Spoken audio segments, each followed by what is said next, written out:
Yana bir mijozimizga mana navbatdagi xo'rozlar uchun mo'ljallangan katagimizni tayyorlab berdik. Bu katagimizni tanishtirib o'tamiz. Razmerlari, qulayliklari bilan birma-bir aytib o'tamiz. Katagimizning razmeri uzunligi 2 metr, eniga 1 metr, balandligi 1.90.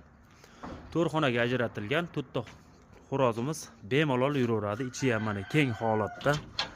1 metrga 1 metr.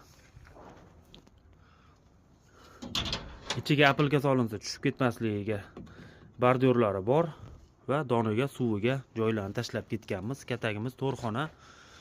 Oldiga reyka to'qiganmiz. Ramkalari polni temirdan bo'lgan, yonlari orqalarida bo'lib, tagi paddondan bo'lgan. Odamni ham xotirjam ko'taradi.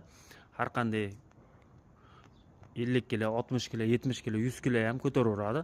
Aloqaga chiqaverasizlar. Reykalari esa qayra qochdan bo'lgan. Laklab, chiroyli qilib shilpovka qilib qo'yganmiz. Tepalariga mana cherpitsa qadab, cherpitsani tagiga falgalarni solganmiz. Issiq sovuq o'tkazmasligiga oldilariga latovlarni qo'yib qo'yganmiz. Suvi oldiga tushmaydi. Qiziqqanlar 94 kodi bilan 177 33 15 raqamiga aloqaga chiqaverasizlar.